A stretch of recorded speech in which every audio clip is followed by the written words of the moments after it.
La Bibliothèque nationale de France lance un nouvel appel au public pour ce magnifique bréviaire qui a 700 ans d'âge, qui est dans un état extraordinaire. C'est un trésor national. Cela veut dire que nous avons un délai de quelques mois pour l'acquérir. Sinon, il pourra partir à l'étranger. C'est un document précieux pour notre histoire, pour l'histoire de l'art aussi.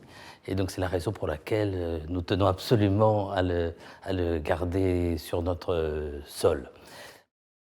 Pour cela, nous faisons appel à la générosité du public. C'est la troisième fois que nous lançons un tel appel. Ceux qui seraient désireux de nous soutenir peuvent le faire très simplement. Ils peuvent envoyer des dons par chèque ou en ligne. Il suffit d'aller sur le site de la BNF, bnf.fr. C'est une œuvre exceptionnelle, dans un très bel état. Il n'y a pas une page qui ne soit somptueuse. C'est un manuscrit tout à fait exceptionnel pour des raisons historiques et aussi pour des raisons artistiques. Il a été classé Trésor national récemment par la Bibliothèque nationale de France.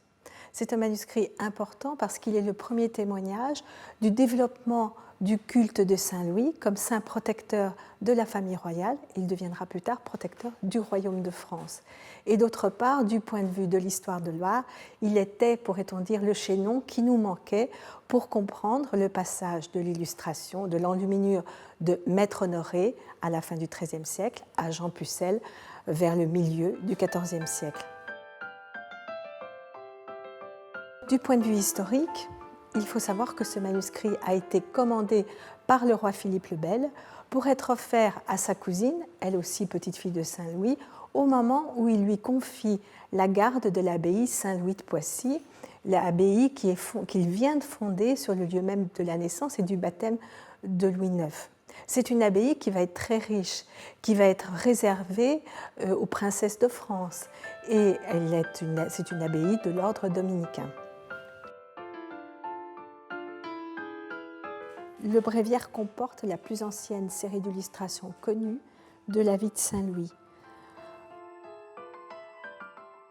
Le manuscrit présente un office très développé pour la fête de Saint-Louis, le 25 août, avec en particulier une représentation des reliques de la Passion du Christ que Saint-Louis avait fait acheter à l'empereur de Constantinople et pour lequel il avait fait construire la Sainte-Chapelle.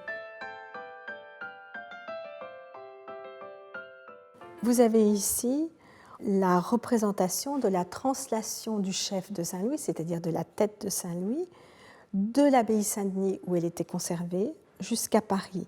On voit les moines qui, la mine un peu défaite, laissent partir leurs reliques, tandis que les Parisiens, et en particulier les parlementaires, l'accueillent au son des trompettes. Ce bréviaire, qui est un ouvrage très sérieux, écrit en latin, le livre de prière quotidienne des religieux, a beaucoup de charme à cause des petits personnages qui sont inscrits dans les marges à chaque page. Cela est une particularité de l'enlumineur qui est originaire de l'Est de la France.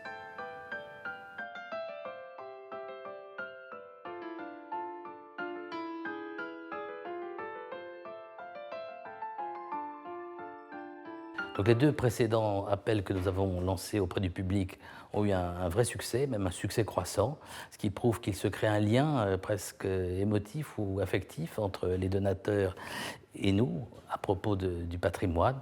Et donc nous espérons que pour un bréviaire royal aussi important, aussi somptueux aussi, mais nous aurons le même succès.